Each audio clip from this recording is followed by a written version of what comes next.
The courthouse hallway smelled of floor wax and stale anxiety. Kevin didn't look anxious, though. He adjusted his silk tie, stepping into my personal space with a predator's grace. At the divorce, my husband walked up to me and said, "Today's my best day. I'm taking everything from you." His mistress smirked. Then my lawyer whispered, "Did you do exactly what I said?" "Good. The show starts now." The divorce turned into his nightmare, but in that moment, Kevin still believed he was untouchable. Kevin wore the navy suit he bought for closing big deals, the one that made his shoulders look broader than they really were. He loomed over me, radiating the scent of expensive cologne and unearned confidence. Sophie stood partially behind him, acting like a shy support system. But her eyes were cold. She ran a manicured hand over her arm, flashing the gold bracelet with the blue stone. It glittered under the harsh fluorescent lights, a sharp beacon of my stolen money. He expected me to cry. That was the script he had written in his head, the hysterical, broken wife begging for scraps. He wanted a scene he could recount to his friends over drinks later. "You look tired, Rebecca," he said, his voice dripping with fox concern that barely masked his cruelty. "Maybe after this, you can finally get some rest in a smaller place." I didn't blink. I didn't speak. My silence wasn't empty, it was a heavy, suffocating weight. Mr. Whitman stood beside me, an anchor in the rising tide of Kevin's ego. He was an older man with paper, thin skin, and a suit that had seen better decades, looking like a grandfather who had lost his way. Kevin dismissed him with a single, sneering glance. That was his second mistake. Whitman adjusted his glasses, catching my eye with a microscopic nod. It was the signal. We weren't walking into a slaughter.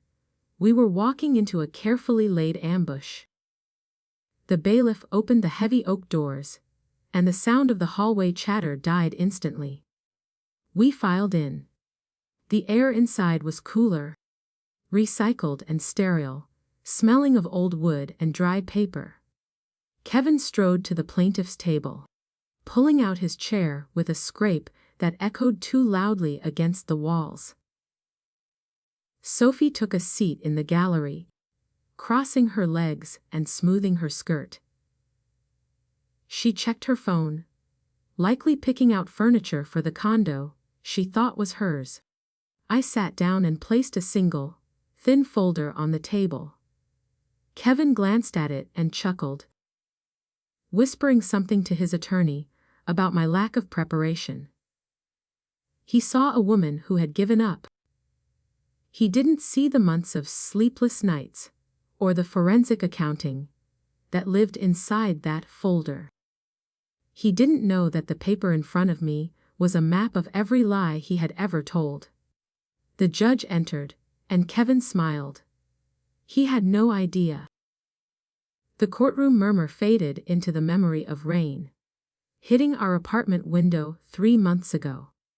It was a Tuesday, the kind of gray evening that made the walls feel closer together. I stood in the bedroom, holding Kevin's charcoal suit jacket, the same one he had draped carelessly over the armchair. He treated our home like a hotel, leaving trails of his presence for the maid he thought I was. I smoothed the wool, checking for stains before the dry cleaners. My fingers brushed against something stiff in the inner pocket. I assumed it was another business card or a crumpled parking stub.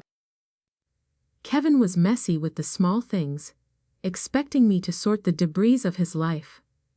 I pulled out a folded square of thick, creamy paper. It wasn't trash. It was a receipt from the Gilded Vault, a boutique downtown that required an appointment just to browse. My eyes scanned the total first. $5,000. The numbers sat there in black ink, mocking our tight budget conversations. My breath caught in my throat, sharp and cold. The date was yesterday. The timestamp read 2:30 p.m. I stared at the time, replaying our text messages from the previous afternoon. Kevin had sent a dramatic complaint about being buried in a budget crisis meeting, claiming he wouldn't be home until late. He had lied about his location, but the money hurt worse than the deception. We had skipped our anniversary dinner to save for house repairs.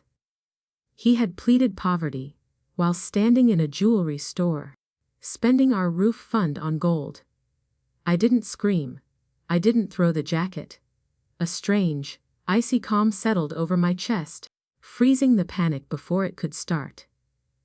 I sat on the edge of the bed and unlocked my phone. I knew her name. Sophie Lane. Kevin had mentioned her casually, praising her organizational skills a little too often. Her profile was public, a curated gallery of a life she couldn't afford on an assistant's salary. I scrolled past selfies and lat art until I found the post from last night. There it was. A photo of a manicured hand holding a crystal flute of champagne, resting against the leather interior of a luxury car. On her wrist, a gold bracelet with a blue stone caught the light. It matched the item code on the receipt perfectly. The caption read, "Best night of my life," followed by a blue heart emoji. The timestamp was 2 hours after Kevin said he was working late. The betrayal wasn't just physical, it was financial, public, and humiliatingly specific. I looked around the bedroom, at the photos of us on the dresser, and the life I thought we were building. It all looked like a stage set now. The man I loved didn't exist. There was only a thief wearing his face. I folded the receipt carefully, smoothing the creases with a terrifying precision, and placed it in my jewelry box. I didn't confront him when he came home that night. I simply asked how his meeting went, and I waited for the lie. 2 months ago, the guest room became my bunker. Kevin snored in our master bedroom down the hall, oblivious to the fact that his wife wasn't sleeping. He thought I was crying over his late nights, but tears were inefficient. I sat at the small mahogany desk, the only light coming from my laptop screen. I opened a fresh spreadsheet and named it Balance. It was the only place in the world where things would make sense. I tied my hair back and cracked my knuckles. It was time to hunt. I started with the joint checking account, the one Kevin insisted he managed because math stressed me out. I had let him play the big man for years, nodding when he complained about the rising cost of utilities. Now, I downloaded 3 years of statements in seconds. The patterns emerged immediately, like invisible ink heating up under a flame. There were dozens of charges at steakhouses on Tuesday nights. The receipts were labeled client dinner in his mental ledger, but the charges were always for 2 people, always near Sophie's apartment. The bleeding didn't stop at expensive dinners.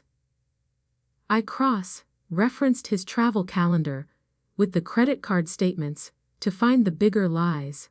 The regional sales conference in Miami coincided perfectly with a 4-night stay at a luxury resort. It was booked not under the company card, but on our personal reserve line. The room service charges alone were more than our monthly grocery budget. He wasn't just cheating on me physically. He was financing a second life with the equity I had helped build.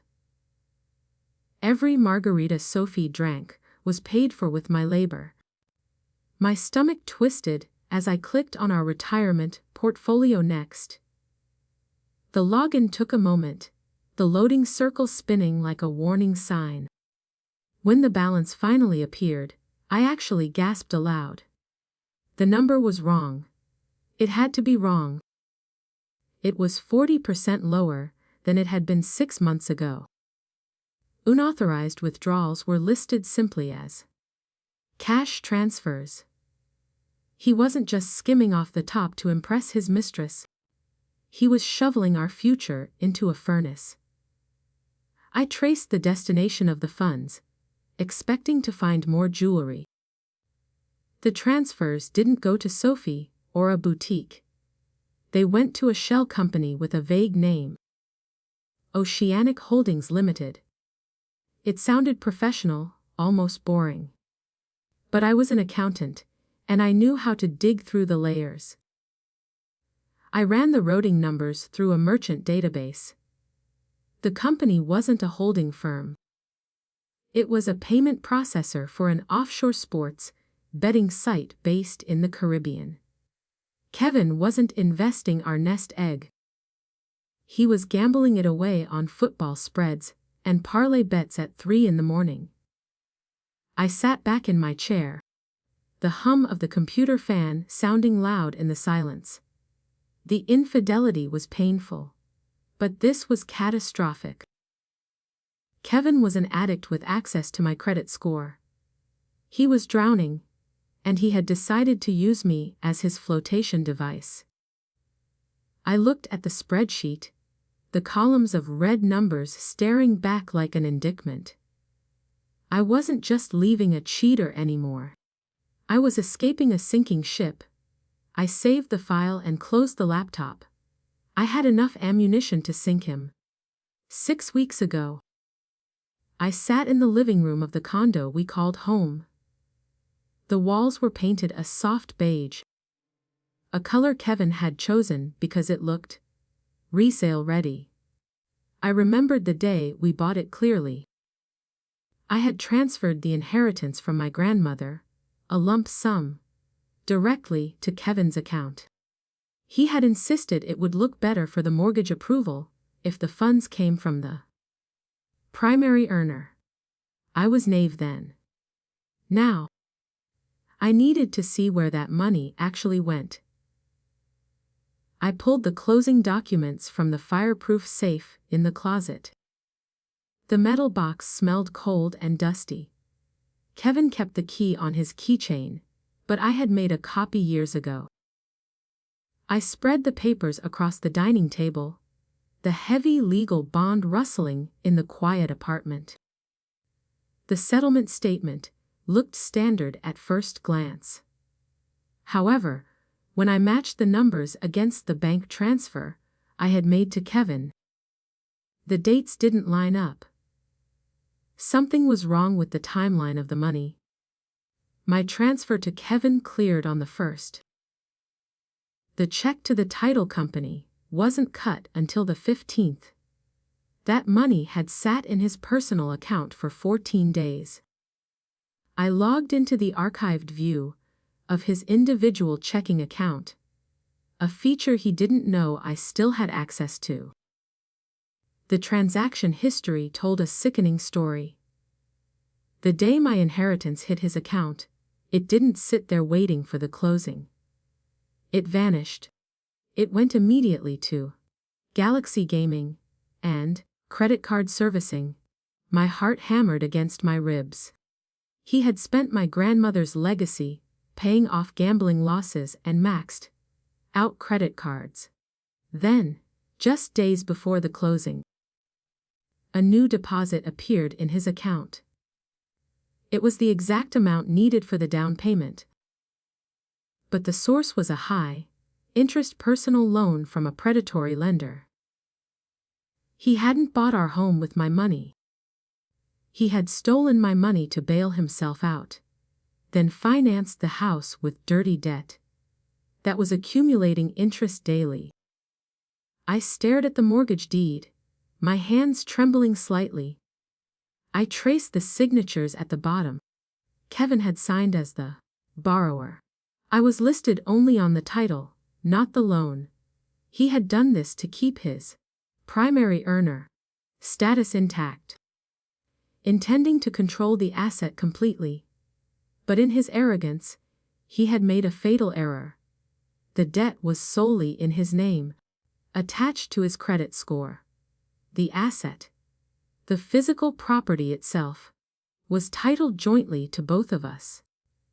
A cold smile touched my lips for the first time in weeks. He had intended to trap me, but he had built the trap around himself. Since the down payment money was legally traceable to my inheritance, the law would view the initial contribution as my separate property. He owed the bank for the loan. He owed me for the theft. And the house. The house was legally more mine than his. He was paying a mortgage on a property he had effectively gifted to me. I took a photo of the loan document and uploaded it to the balance folder. My phone buzzed. It was a text from Kevin. Late night at the office. Don't wait up. I looked at the timestamp. It was Friday night. The office was likely a blackjack table or Sophie's bed. I didn't reply. I locked the safe, put the key back, and turned off the lights. He thought he was the owner of this castle. He didn't know he was just the janitor. Harold Whitman's office wasn't a glass tower. It was a fortress of mahogany and dust. It smelled of lemon polish and decades of quiet warfare. I sat opposite him, clutching the flash drive that held the autopsy of my marriage. He looked tired, with deep lines etched around his eyes. But his gaze was sharp as a scalpel. He didn't offer me coffee or platitudes. He simply extended a hand. Waiting for the evidence I had promised over the phone. I placed the drive in his palm, feeling the physical weight of the moment. Whitman plugged the drive into his laptop, the mechanical click echoing in the stillness. I watched his face for a reaction, but he was a stone wall. He scrolled through the balance spreadsheet, his eyes darting across the columns of red ink I had agonized over. Minutes stretched into hours in my mind. He paused at the offshore transfer records, tapping a calloused finger against his chin. It was the only sign of life he gave. I realized then that he wasn't horrified by the betrayal. He was calculating the leverage. Finally, he looked up, removing his reading glasses with a slow, deliberate motion. Most clients come to me with tears and suspicions, he said, his voice gravelly and low. You came with a forensic audit. He turned the screen around to face me. This isn't just grounds for divorce, Rebecca. This is a blueprint for financial annihilation. A shiver went down my spine, not of fear, but of dark satisfaction. He saw exactly what I saw. Kevin wasn't just a bad husband, he was a liability that needed to be liquidated. However, Whitman continued, leaning forward, we cannot show our hand yet. He explained that if Kevin knew we possessed this data, he would hide assets or declare bankruptcy before we could strike. We needed him to feel safe. You need to play the part of the defeated wife, Whitman instructed. Let him think you are too broken to fight. Let him believe his own press release. It was a cruel request, asking me to endure the disrespect a little longer. But I understood the necessity of the ruse. We drafted the initial petition together right there. It was painfully generic. Requesting standard separation without mentioning the fraud, the gambling, or the theft. Whitman typed with 2 fingers, hunting and pecking. But the words were lethal in their blandness. He will read this and think you are rolling over, Whitman said. He will get arrogant. He will likely demand a hearing to show off his dominance. That was the key. We needed him in a courtroom, under oath, believing he was the one in control. Then came the weapon I hadn't anticipated. Whitman pointed to the spreadsheet column labeled, Sophie. In this state, he explained, money spent on an extramarital affair is considered dissipation of marital assets. He circled the total, which was now in the tens of thousands. He doesn't just owe you an apology. He legally owes you reimbursement for half of every dollar he spent on her. The realization hit me hard. Every dinner, every hotel, every bracelet. Kevin was going to have to pay me back for his own infidelity. I left his office with a script burned into my mind. The drive home felt surreal, the city lights blurring into streaks of gold and red. When I walked into our apartment, Kevin was on the couch, watching a game. He didn't look up. I asked him what he wanted for dinner, my voice steady and soft. Pasta, he grunted, eyes glued to the television. I smiled at his back. I would cook him his favorite meal, knowing it was the last kindness he would ever receive from me. Kevin's lawyer, Mr. Trent, stood up like he was accepting an award. He was a loud man with a shiny suit and a voice that filled the room with practiced indignation. He painted a picture of Kevin as a saintly provider burdened by a dependent wife. Your Honor, my client has solely supported this household for 5 years, Trent declared, gesturing to Kevin. Kevin sat back, expanding his chest, nodding solemnly at the lie. He looked at me with pity, enjoying the fiction. The judge listened, her face unreadable. Trent continued his assault, describing my accounting work as a hobby that contributed nothing to our mortgage. He claimed I sought a handout after years of inactivity. Mrs. Bennett simply refuses to work, he said, dropping a stack of tax returns on the table. The papers landed with a heavy thud that echoed in the silence. Sophie stifled a giggle from the gallery, covering her mouth with her manicured hand. I didn't flinch, but under the table, my nails dug into my palms until the skin nearly broke. The judge adjusted her robe and looked over her spectacles at me. Do you have a response to these claims regarding the property? She asked. Kevin leaned over to whisper something to Trent, a smirk playing on his lips. They thought the game was over before the first quarter had ended. Mr. Whitman stood up slowly, his joints popping audibly in the quiet room. He didn't look at Kevin. He looked at the judge. We do, Your Honor, he said softly.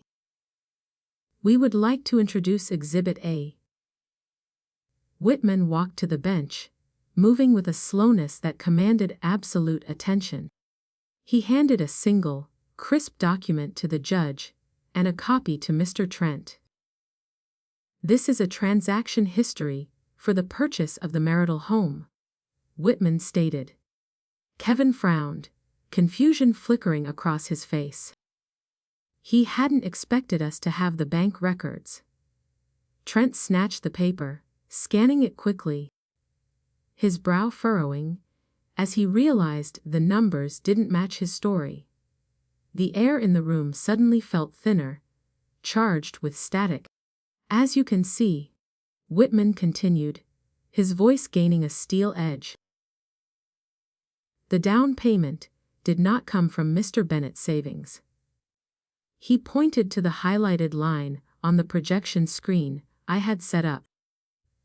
The funds originated from the estate of Mrs. Bennett's grandmother. He paused, letting the words hang there. Kevin stopped breathing. He knew that I knew. Whitman traced the line on the screen. However, those funds were not used for the house. They were immediately transferred to a debt collection agency.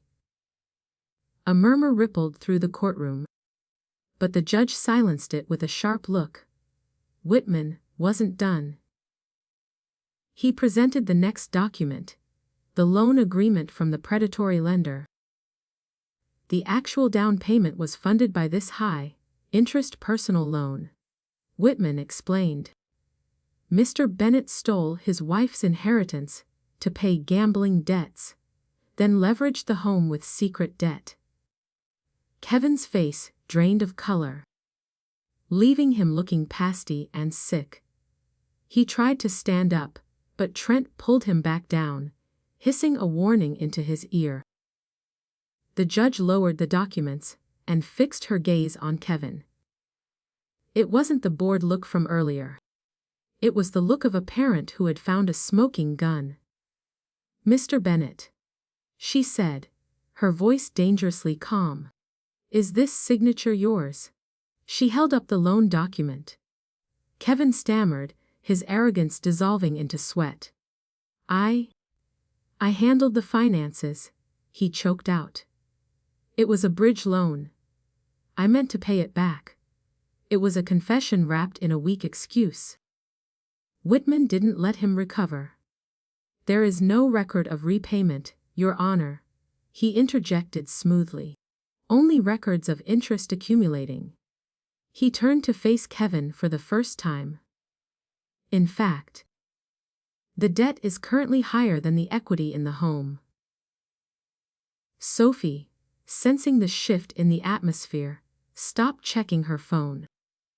She sat up straight, her eyes darting between Kevin's pale face and the angry judge. The victory lap they had planned was rapidly turning into a public execution of Kevin's character. The judge didn't need to hear more. She banged her gavel once, the sound sharp as a gunshot. The court finds that the initial down payment funds were the separate property of Mrs. Bennett, misappropriated by the husband, she ruled. Therefore, the condo is awarded solely to the wife as restitution. Kevin slumped in his chair, his mouth hanging open. The condo was gone. His leverage was gone. And across the aisle, I finally allowed myself a small, cold smile. The nightmare had officially begun. The room buzzed with the aftershocks of the condo ruling. Kevin rubbed his temples, his face glistening with a sheen of cold sweat. He looked at his lawyer, pleading silently for a miracle. But Trent was busy organizing his papers, avoiding eye contact. Whitman didn't give them a moment to breathe. Your Honor, we move to the matter of dissipation, he announced, his voice slicing through the mutters. He signaled to the clerk. A new image appeared on the screen, titled Exhibit B. It was a timeline. On the left side of the screen were Kevin's credit card charges for flights and hotels. On the right were screenshots from Sophie Lane's public social media profile. The dates matched perfectly. A client dinner in Chicago lined up with Sophie's post at the signature room. A supply run in Vegas matched her poolside selfie at the Bellagio. The courtroom went silent as the visual evidence painted a picture of systematic betrayal. Sophie sank lower in her seat, shielding her face with her handbag. Whitman pointed to the bottom of the screen, where a red total flashed. Mr. Bennett claimed these were business expenses, Whitman said.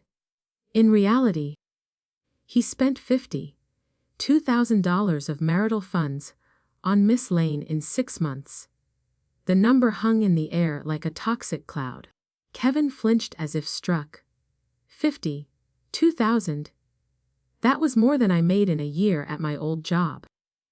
He had stolen our safety net to buy affection from a woman who was currently hiding behind her purse. Trent stood up to object. but his heart wasn't in it. Relevance. He mumbled weakly. The judge stared him down over her glasses. The relevance, counselor, is that your client used community property to fund an illicit affair. She turned to Kevin, her expression hardening into granite. In this court, that is considered theft from the spouse. Kevin opened his mouth to speak, but no sound came out. He looked small now, stripped of the bluster he had worn like armor in the hallway. "We are not finished," Whitman said, dropping the final hammer. He pulled up a new spreadsheet. Exhibit C, Oceanic Holdings Limited. Kevin's eyes went wide, panic finally replacing the confusion. He knew that name. This shell company receives monthly transfers from Mr. Bennett's hidden accounts. Whitman explained. It is not an investment firm. It is an offshore sports betting platform. The screen filled with transaction logs. Thousands of dollars sent out at 3 a.m. The room gasped. The provider was actually a degenerate gambler. Whitman highlighted a specific column. These transfers correlate with the quarterly bonuses Mr. Bennett claimed he never received. I watched Kevin crumble. He had told me business was slow, that bonuses were cut, all while funneling five-figure checks into offshore accounts to cover his losses. He hadn't just been reckless, he had been malicious. He had looked me in the eye and lied about our survival while throwing money into a digital void. The judge was writing furiously now, her pen scratching loudly against the paper. The judge looked up, her eyes narrowing. Mr. Bennett, did you declare these offshore accounts on your financial affidavit? The silence was deafening. Kevin shook his head, a microscopic movement. No, Your Honor, he whispered. I forgot. The judge scoffed openly. You forgot $100,000. This court is obligated to report potential tax evasion to the IRS. Kevin's lawyer put his head in his hands. This wasn't just a divorce anymore, it was the prelude to a federal investigation. Whitman sat down, his job done. He didn't gloat. He didn't need to. The math had done the violence for him. The judge took a moment to calculate the final tally, tapping swiftly on her calculator. The sound echoed like a ticking clock counting down the seconds of Kevin's life. He stared at the table, refusing to look at me or Sophie. He was alone on an island of his own making, surrounded by the shark-infested waters of his debt. The weight was excruciating. The court rules as follows, the judge announced, her voice booming. Mr. Bennett is ordered to reimburse Mrs. Bennett for half of the dissipated assets, totaling $75,000. Kevin slumped forward. Furthermore, since the marital savings are depleted, this reimbursement will be satisfied by transferring Mr. Bennett's remaining equity in his vehicle and personal investments to the petitioner. I felt a weight lift off my chest.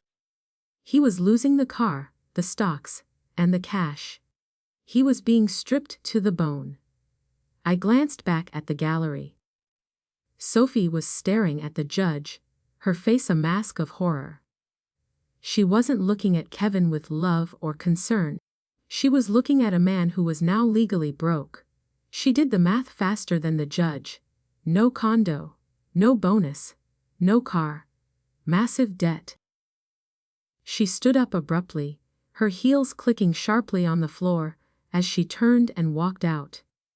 She didn't look back. Kevin heard the door close and flinched. The judge closed the file. Mr. Bennett, you are also responsible for the petitioner's legal fees due to the fraudulent nature of your disclosures. It was the final nail in the coffin. Kevin sat in the wreckage of his life, a king of nothing. He looked across the aisle at me, his eyes hollow and wet. I didn't feel triumph. I felt a profound, quiet clarity. The man who wanted to take everything from me was leaving with nothing but the suit on his back. The heavy oak doors swung shut behind us, sealing the courtroom's judgment into history. The hallway was brighter than I remembered, the afternoon sun slicing through the high windows. I stood by the water fountain, watching Kevin stumble out a moment later. He looked like a man waking up from a surgery he hadn't consented to. His tie was loosened, his collar unbuttoned. He scanned the corridor desperately, his eyes darting left and right. He was looking for Sophie, but the hallway was empty. She hadn't waited. The trophy had walked away the moment the prize money evaporated. He saw me and stopped. For a second, I thought he might yell or threaten me, but the fire had gone out of him. He walked over slowly, his expensive Italian loafers dragging on the marble floor. He stopped a few feet away, invading my space out of habit, but shrinking when I didn't step back. He looked older under the natural light. The confidence that had defined him for years was just a costume he had been forced to shed. "She left me," he said, his voice cracking. It was an accusation, not a confession. I looked at him and felt a strange sensation. It wasn't anger anymore. It wasn't even pity. It was indifference. The monster who had haunted my sleep for months was just a bad accountant with a gambling problem. He ran a hand through his hair, messing up the perfect gel. "I have nowhere to go, Rebecca," he whispered, stepping closer. "The accounts are frozen. The car is being seized. You took everything." He was trying to make me feel guilty for his own destruction. It was his last desperate play, a gamble with no chips left. I adjusted the strap of my bag, feeling the weight of the court order inside. It was lighter than the secrets I had carried for years. "I didn't take anything that wasn't mine, Kevin," I said, my voice steady and clear. He flinched at my tone. I just balanced the books. He stared at me, mouth slightly open, finally understanding that the quiet wife he ignored had been keeping score all along. I didn't wait for a rebuttal. There was nothing left to say. The transaction was complete. I turned my back on him. Mr. Whitman was waiting near the exit, holding his battered briefcase. He didn't smile, but the lines around his eyes softened as I approached. "You handled yourself well," he said, extending a hand. "The transfer of the deed will be recorded by Monday." I shook his hand, feeling the rough skin of a man who fought wars with paperwork. "Thank you, Harold," I replied. He nodded once, turned, and walked out into the city. He had been the architect, but I had been the demolition crew. I took a deep breath of the sterile air. I walked to the parking garage alone, my heels clicking a rhythm of victory on the concrete. My old sedan was waiting in the shadows. Humble compared to the luxury car Kevin was about to lose. I slid into the driver's seat and turned the key. The engine roared to life, a sound that felt like a heartbeat. I checked the rearview mirror one last time. The courthouse loomed behind me, a gray tomb for a dead marriage. I put the car in gear and drove toward the exit ramp. The sky outside was wide open,